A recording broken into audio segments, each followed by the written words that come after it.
Lucas Van Crest, the entitled son of a real estate billionaire, throws scalding hot coffee on a waitress named Danielle after she brings him the wrong pastry.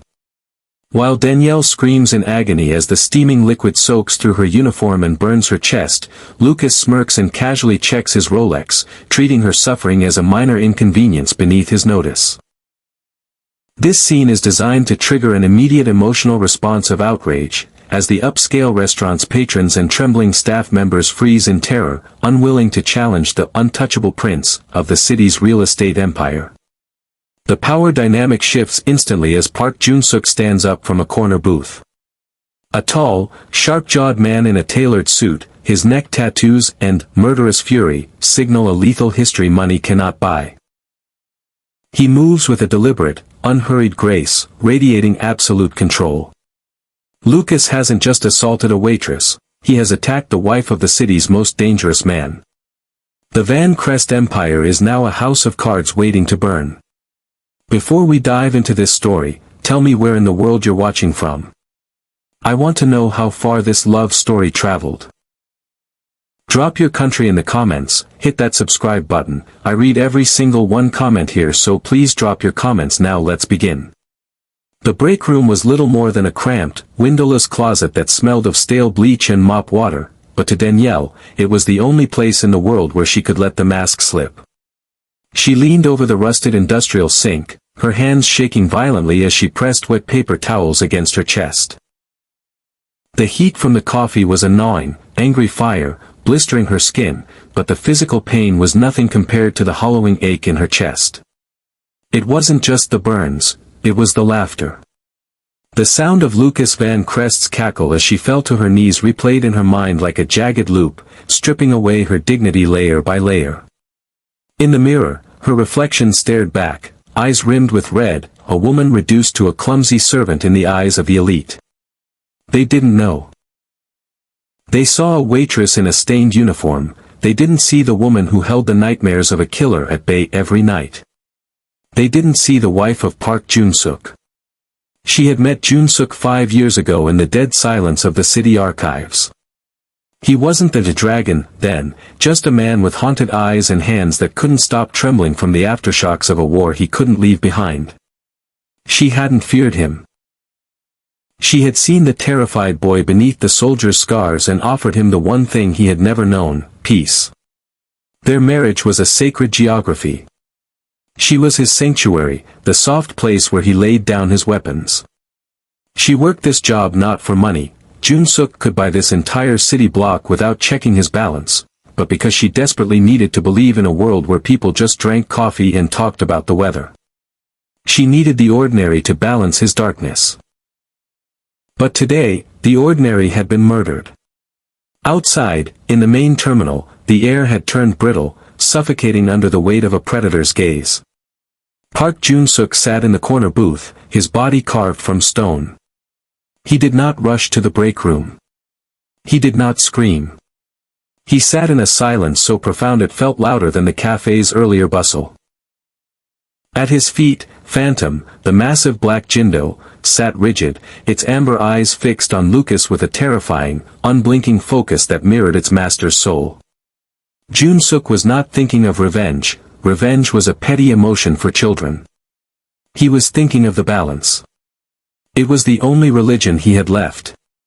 The world was cruel and chaotic, a place where monsters like Lucas feasted on the gentle. The balance dictated that for every ounce of pain inflicted on the innocent, an equal weight of ruin must be visited upon the aggressor. Lucas hadn't just spilled coffee. He had reached into Jun-suk's sanctuary and set it on fire. He had hurt the only person who made Jun-suk feel human. He watched Lucas showing the video to his friends, preening like a peacock, completely unaware that he was already dead. His heart just hadn't stopped beating yet. Jun-suk touched the wedding band on his finger, grounding himself. If he acted now, he would kill the boy with his bare hands, right here in the light. But that was too quick. That was mercy. And Lucas Van Crest deserved no mercy. The break room door opened. Danielle stepped out.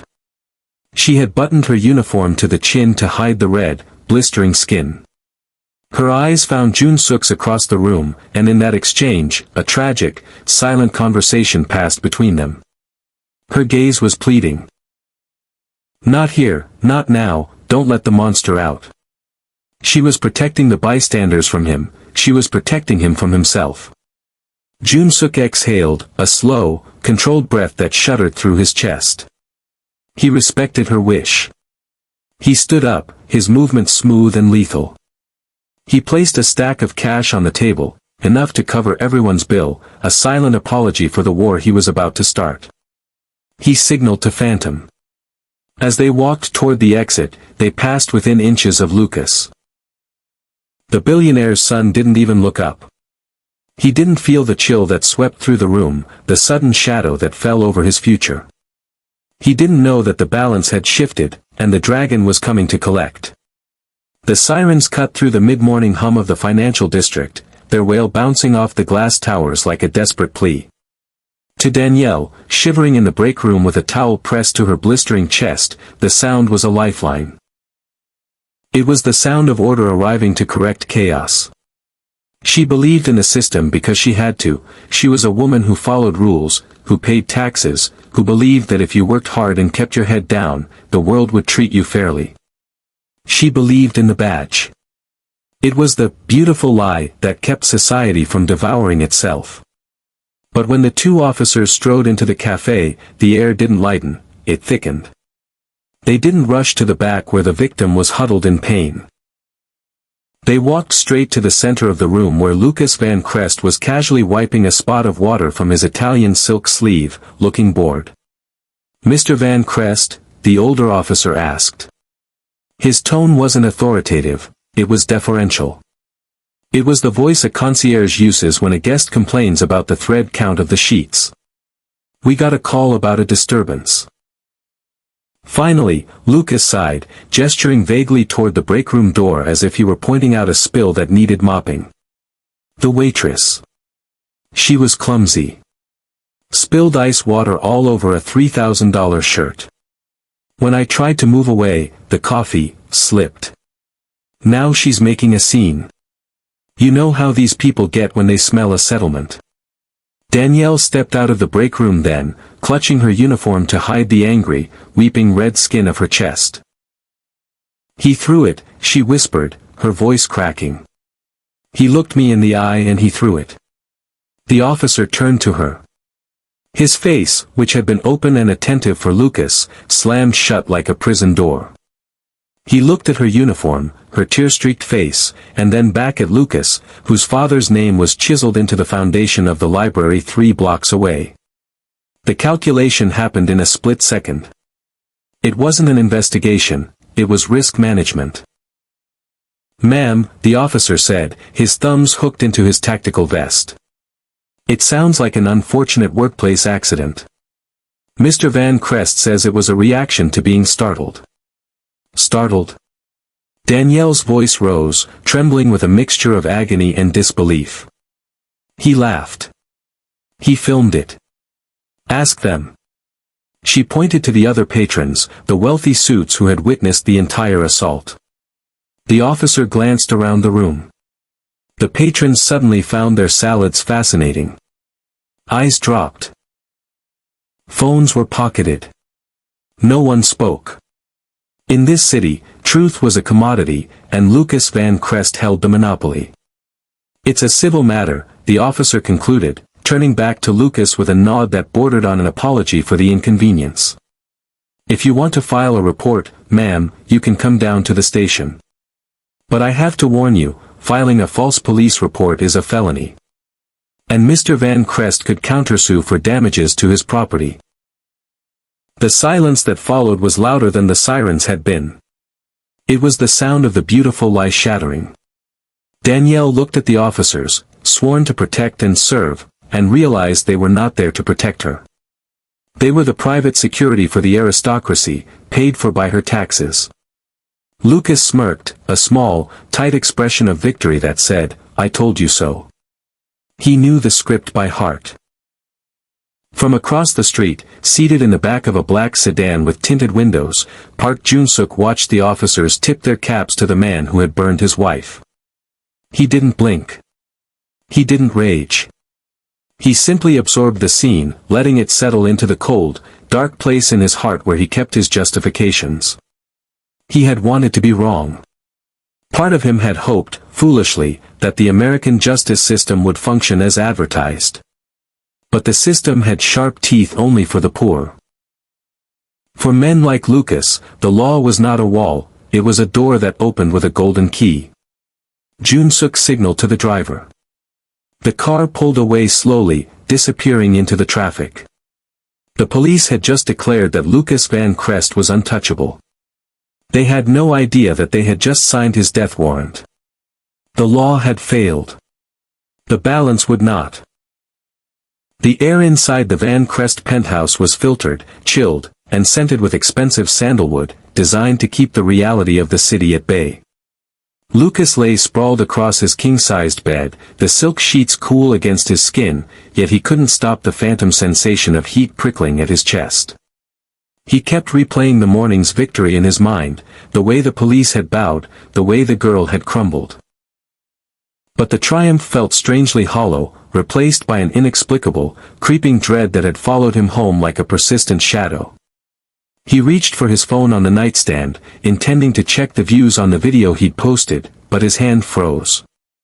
There, resting perfectly in the center of his ivory silk pillowcase, was a single, coarse strand of black hair. It wasn't human. It was thick, stiff, and obsidian dark, appearing almost like a needle against the delicate fabric. Lucas picked it up, a frown creasing his forehead. He didn't own a dog. His father detested animals, claiming they were unpredictable and unhygienic. He stared at the hair, and suddenly, a memory flashed in his mind, the corner booth at the cafe. The tall man in the dark suit. And the massive, silent dog with amber eyes that had watched him with a terrifying, human-like intelligence. A cold sweat broke out across Lucas's neck. His penthouse was a fortress. To reach this floor, one had to pass a 24-hour concierge, a biometric elevator scan, and 2 armed former Mossad agents stationed at the heavy oak doors of his suite. He bolted upright, his heart hammering against his ribs like a trapped bird. Marcus. Elias, he screamed, his voice cracking. The bedroom door swung open instantly. The 2 security guards rushed in, hands hovering near their holsters, eyes scanning the room for a physical threat. "Sir. What happened? How did this get here?" Lucas demanded, holding the tiny black hair between his thumb and forefinger as if it were a live grenade. "Who was in here? Check the cameras. Check the locks." Marcus took the hair, examining it with a confused scowl. "Sir, it looks like animal fur. No one has entered. The logs are clean. The sensors haven't been tripped since you walked in an hour ago." "Then explain it." Lucas shrieked, his composure shattering. "I saw that dog today. That man. He was looking at me. You told me this place was impenetrable." "It is, sir," Elias insisted, though he looked visibly unsettled. He stepped toward the window, checking the reinforced glass. "The perimeter is secure. It's impossible for anyone, let alone an animal, to get in here without us knowing." But Lucas wasn't listening. He pushed past them, running into the living room, his eyes darting toward every shadow. The sleek, modern furniture that usually signaled his status now looked like places for a predator to hide. He felt a sudden, sharp draft and looked up. The terrace door was shut and locked, but sitting on the glass coffee table was his favorite gold watch, which he had left in the bathroom. Next to it sat a small, ceramic cup filled with cold, black coffee. He hadn't poured it. The realization hit him with the force of a physical blow. His security detail was useless. The walls of his father's empire, the millions of dollars spent on technology and muscle, had been bypassed as if they didn't exist. He wasn't being hunted, he was being toyed with. The balance Jun-suk spoke of wasn't a court case or a fine, it was the total eradication of Lucas's safety. Lucas sank onto the sofa, his breath coming in shallow, ragged gasps. He looked at the two armed men standing in his living room and realized with a sickening jolt of instant regret that they were just statues. They couldn't protect him from a ghost. Out there, in the sprawling darkness of the city, the dragon had decided that Lucas Van Crest was no longer untouchable. He was just prey, waiting for the shadows to move. The rainy season in Seoul had a way of making everything feel slick and temporary, but the weight of the leather-bound ledger in Jun-suk's lap felt permanent. He sat in the back corner of a basement cafe in Mapogu, the kind of place where the smell of damp concrete overpowered the aroma of roasted beans. He didn't look like a hero, he looked like a man who hadn't slept since the previous autumn. Across from him sat Kong Hana, an investigative journalist whose reputation for tenacity was the only reason Jun-suk was sitting here instead of at the bottom of the Han River. She didn't push. She simply watched him with sharp, observant eyes, waiting for the moment the dam finally broke. "Once I slide this across the table," Jun-suk whispered, his voice rasping against the low hum of the refrigerator unit, "there is no going back. My life as I know it ends. And yours becomes a target." Hannah leaned forward, her expression softening but her gaze remaining steel. "The Van Crest ledger has been a ghost story in this city for 20 years, Jun-suk. People have died just for mentioning the name. If you give it to me, I promise you it won't be buried. It will be the front page of every paper from here to Jeju." Jun-suk ran a trembling hand over the cover. This wasn't just a book of numbers, it was a roadmap of corruption. It contained the names of assemblymen who took consultation fees to bypass environmental laws, judges who received donations to ensure favorable rulings for Van Crest subsidiaries, and the exact offshore accounts used to funnel kickbacks to the previous administration. It was the skeleton of the city, stripped of its glittering skin. With a heavy, decisive motion, he slid the ledger across the scarred wooden table.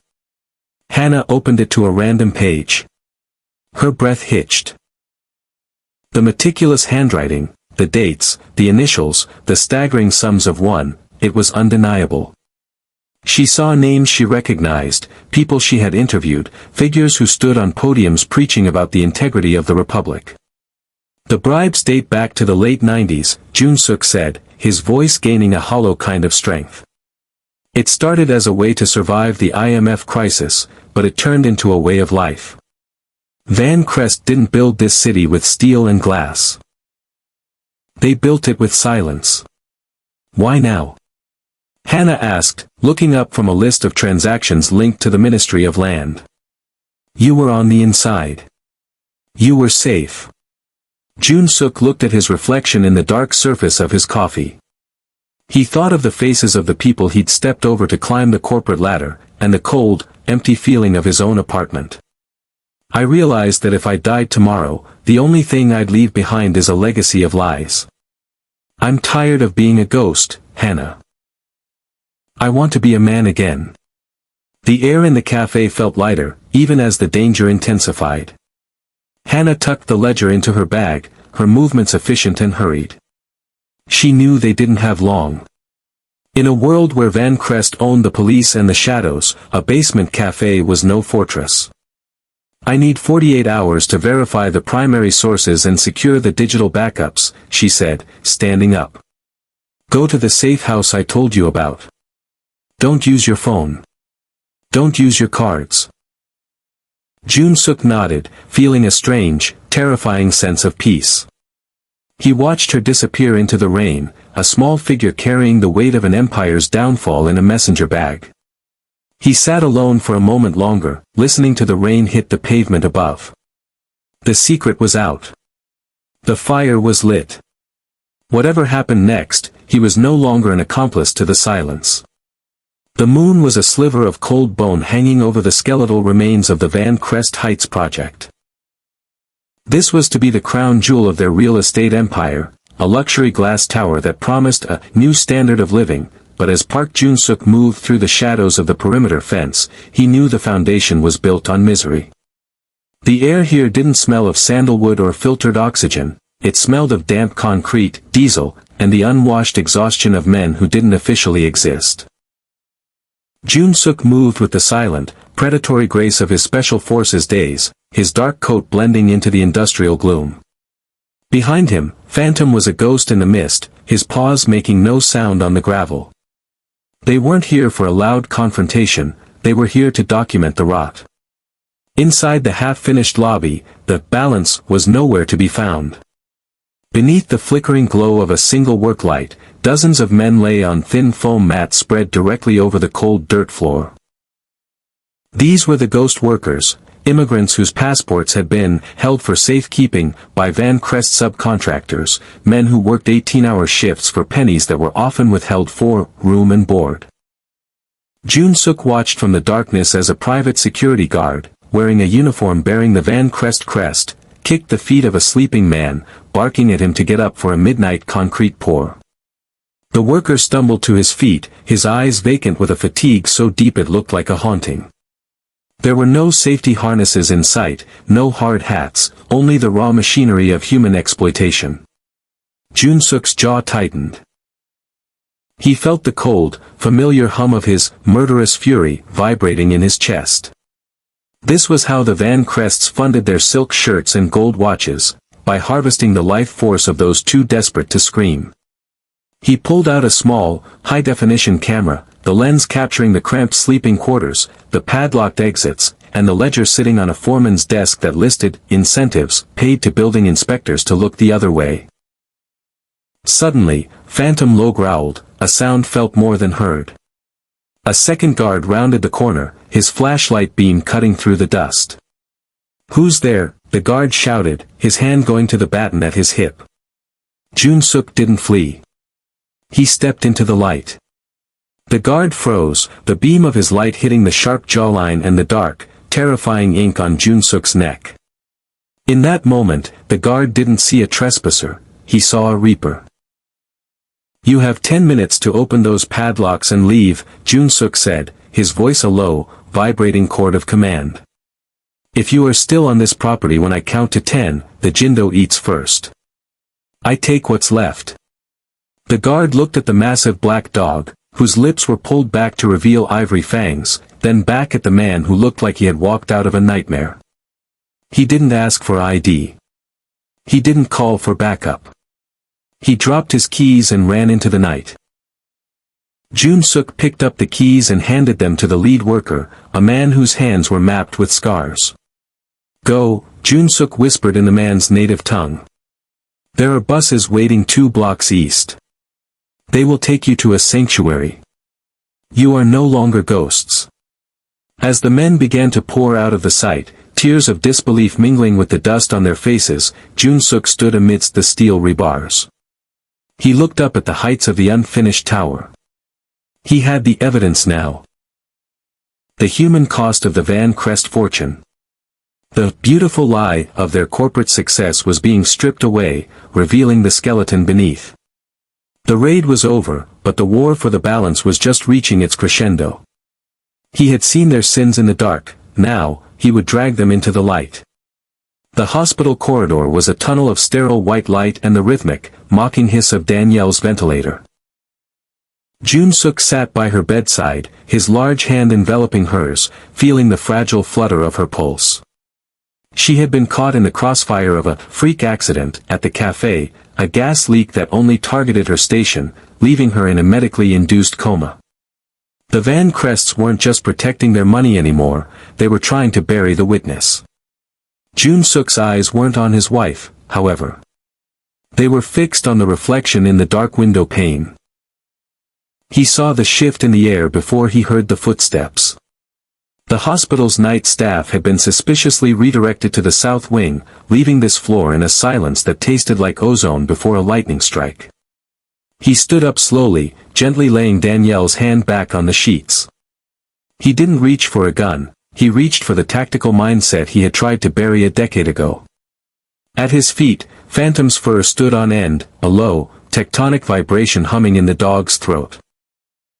The beautiful lie of a civil resolution was dead. The balance now required blood. The door at the end of the hall pushed open.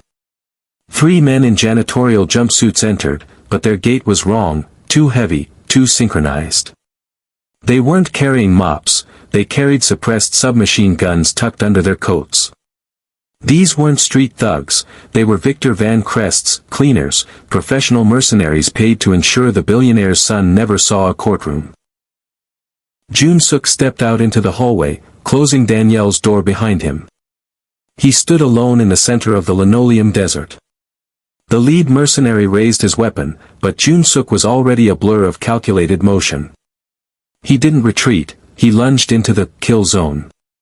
His special forces training took over, a lethal sequence of muscle memory where thought was replaced by reflex. He caught the first man's wrist, the bone snapping with a sound like a dry branch, and used the man's own body as a shield as the other two opened fire. The muffled thwip-thwip of the suppressors was punctuated by the wet thud of lead hitting Kevlar and flesh.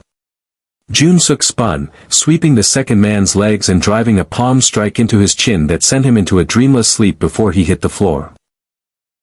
The third mercenary scrambled to reload, his eyes wide with the realization that he wasn't fighting a civilian. He was fighting a ghost from a war he had only heard stories about. Phantom bypassed the struggle, a black streak of fur and fangs that pinned the final man against the vending machines, his jaws snapping inches from the man's throat. The hallway fell silent again, save for the heavy, rhythmic breathing of the predator. Jun-suk walked over to the lead mercenary, who was clutching his shattered arm. Jun-suk didn't look angry, he looked exhausted, the murderous fury replaced by a terrifying, cold clarity. He reached into the man's pocket and pulled out an encrypted burner phone. "Tell Victor," Jun-suk whispered, leaning down so close the man could smell the hospital coffee on his breath. "Tell him he sent professional killers to a hospital. He has broken the last rule of the shadows." He stood up, looking at the door to Danielle's room. The Van Crests thought they could escalate their way to safety. They thought that by turning the city into a battlefield, they could win through superior force. They had no idea that Jun-suk had been born in the fire, and he was more than happy to let the entire Van Crest empire burn if it meant keeping the scales level. He didn't call the police. He knew they wouldn't come, or if they did, they would arrive with empty handcuffs. Instead, he made a single call to a number he hadn't dialed in years. "The balance is gone," he said into the phone, his voice echoing in the white hallway. "Bring the Japuk. It's time to stop being administrators and start being reapers." As he walked back into Danielle's room, the dragon had fully awakened. The special forces soldier had returned, and the billionaire's son was about to learn that there are some debts that cannot be paid in gold. The transition from the sterile, blinding white of the hospital to the damp, suffocating darkness of the basement was a descent into a world where the Van Crest name carried no weight. Lucas woke with a groan, his head throbbing from the sedative, his body zip-tied to a rusted metal chair that groaned with every panicked shiver. The air was thick with the smell of wet earth and old iron, a stark contrast to the sandalwood-scented towers he had called home. In the center of the room, illuminated by a single, harsh bulb swinging from a frayed wire, stood a low wooden table. Park Jun-suk was there, standing just outside the circle of light, his presence a heavy, suffocating pressure. Phantom sat beside him, the dog's amber eyes reflecting the bare bulb like two burning coals. The silence was absolute, broken only by the rhythmic drip of a leaking pipe somewhere in the shadows, a countdown Lucas couldn't stop. Jun-suk stepped into the light, his dark suit immaculate despite the war he had been waging. He didn't look like a monster, he looked like a judge. Without a word, he placed 3 items on the table, lining them up with a terrifying, surgical precision. First was a stack of papers, a full confession detailing the illegal land seizures, the bribed inspectors, and the human rights abuses at the construction site. It was a roadmap to the total destruction of the Van Crest dynasty. Next to it, he placed a simple, plastic ballpoint pen. Finally, with a slow, deliberate motion, he set down a ceramic mug. It was filled to the brim with black coffee, stone cold and oily under the flickering light. The balance is currently broken, Lucas, Jun-suk said, his voice a low, melodic vibration that seemed to vibrate in Lucas's very bones. You believe that because you were born into a fortress of gold, the world owes you its light. You believe you can burn the vulnerable and pay for the privilege in cash. Lucas tried to speak, but his throat was a desert. He looked at the confession, then at the dog, whose upper lip curled just enough to flash a sliver of ivory. The system you bought failed my wife, Jun-suk continued, leaning down until his sharp jawline was inches from Lucas's terrified face. The police you own looked at her blisters and saw a civil matter. So, I have removed the system. There are no lawyers here. No father to call. No beautiful lie to hide behind. There is only the debt. Jun-suk gestured to the 3 items. You have a choice. You can sign that confession. You will spend the next 20 years in a concrete cell, watching your father's empire be dismantled and redistributed to the men you treated like ghosts. You will lose the name, the money, and the silk. He paused, his eyes moving to the cold coffee. Or, you can refuse. If you refuse, I will let the Jindo decide how to settle the interest on your debt. And I will make sure that the accident that happens to you is far more permanent than the one you arranged for Danielle. Lucas stared at the cold cup of coffee. He remembered the steam rising from Danielle's chest, the way he had laughed as she screamed. The instant regret was no longer a fleeting thought, it was a physical weight crushing his lungs. The items on the table weren't just objects. They were the scales of justice. The pen represented a life of shame, the coffee represented the end of his life entirely. I have money, Lucas wheezed, the reflex of the rich dying hard. I can give you millions. Just name the price. Jun-suk didn't blink. You still don't understand. You are not a customer today, Lucas. You are a deficit. Jun-suk picked up the cold cup of coffee and held it under Lucas's nose. The bitter, stagnant scent filled his senses. The coffee she served you was hot because she cared about her work. This coffee is cold because I do not care about yours. Choose. The swinging bulb cast frantic shadows against the damp walls as Lucas's hand, freed from the zip ties but trembling so hard he could barely grip the plastic pen, reached for the paper. The dragon watched in silence, the balance finally beginning to level as the billionaire's son began to write the end of his own story. The mahogany-paneled courtroom of the High Court felt more like a mausoleum than a hall of justice. Victor Van Crest sat at the defense table, his posture a study in calculated arrogance, confident that the wall of high-priced attorneys surrounding him could weather any storm. He had built an empire on the silences of others, and he expected no less from his own flesh and blood. But as the heavy double doors at the back of the room swung open, the air seemed to vanish from the chamber. Lucas Van Crest walked toward the witness stand, flanked not by his father's security, but by federal marshals. He looked hollowed out, a ghost of the man who had laughed in a coffee shop only weeks ago. His designer suit hung loosely on a frame thinned by terror, and his eyes darted habitually toward the back of the gallery. There, seated in the shadows of the final row, was Park Jun-suk. The Jindo, phantom, sat invisible at his feet, but Lucas could feel the weight of the man's gaze. The cold reminder of the basement, the cold coffee, and the debt that was finally being called. The prosecutor stepped forward, her voice a sharp contrast to the suffocating silence.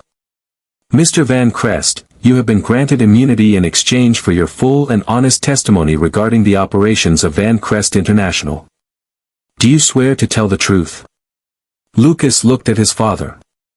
Victor's eyes were narrow, a silent command to remain loyal, to protect the dynasty. For a second, the old hierarchy flickered in the room. But then, Lucas caught the glint of the platinum wedding band on Jun-suk's finger as the man slowly adjusted his tie.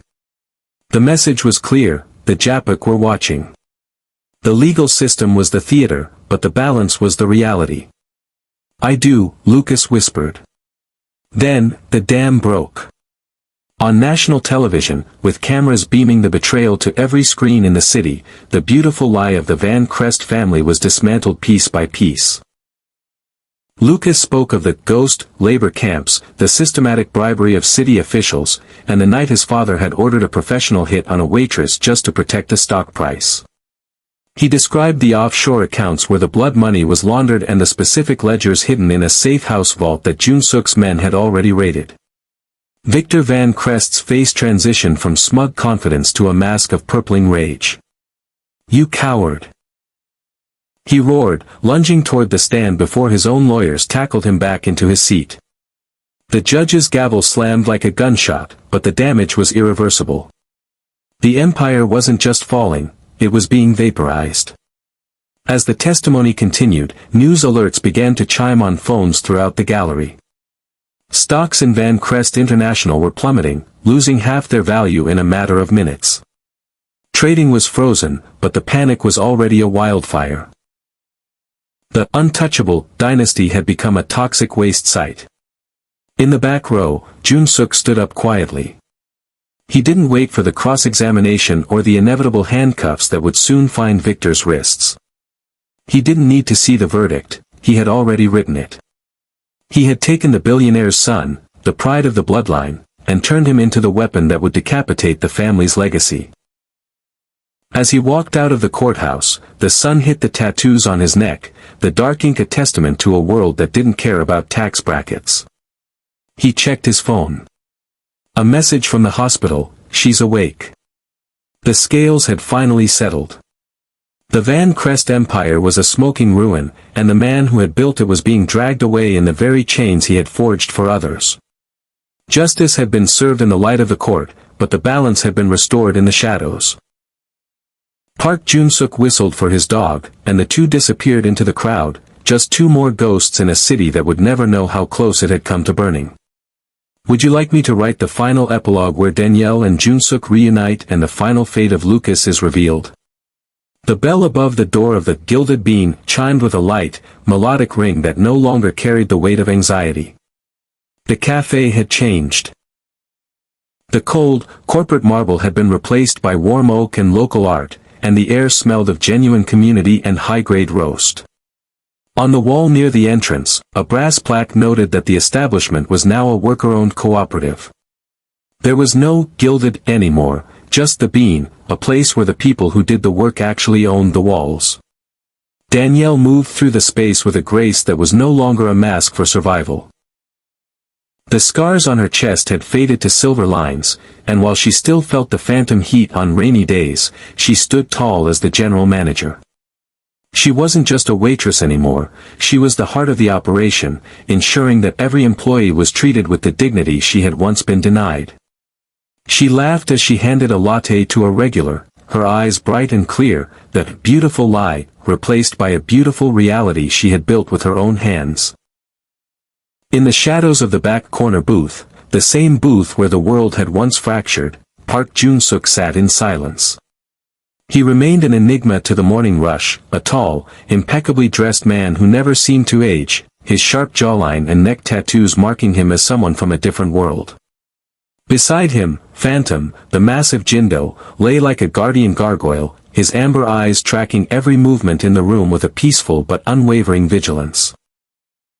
Jun-suk's life had settled into a quiet, rhythmic watch. The Van Crest name was now a footnote in legal textbooks, a cautionary tale of how quickly an empire could dissolve when the foundation was built on cruelty. Victor Van Crest was serving a life sentence in a federal facility where his money couldn't buy him a window, and Lucas had vanished into a witness protection program, living a life of absolute, terrified anonymity, a fitting end for a man who once craved the spotlight. The balance was stable. The Japik still operated in the city's veins, but under Jun-suk's leadership, they had become the invisible architects of a fairer ecosystem. They were the friction that slowed down the predatory and the grease that helped the honest move forward. Danielle finished her shift and walked toward the corner. She didn't need to say anything, she simply slid into the booth beside him, resting her head on his shoulder. Jun-suk reached out, his hand. The same hand that had dismantled a dynasty, gently covering hers. His platinum wedding band caught the afternoon light, a circle of unbreakable strength. "Everything okay today?" he asked, his voice a low, soothing vibration. "Everything is exactly where it should be," she replied, closing her eyes. Outside, the city hurried past, oblivious to the man in the corner who had rewritten its rules. Jun-suk looked out the window, his gaze scanning the street for any shadow that looked out of place. He knew that the world would always try to tip the scales, that greed and cruelty were weeds that never stopped growing. But as long as he breathed, as long as the dragon watched from the corner booth, the balance would hold. He was the shadow that protected the light, and for the first time in his life, the war was over. Danielle found her peace, and Jun-suk found his purpose. True power isn't in a bank account, it's in who stands beside you when the world burns. Tap that subscribe button if you're riding with the Japik, and let me know, what would you have done in that basement? I read every single one comment here, so please drop your comments, so smash that subscribe button and hit that notification bell so you never miss another incredible story.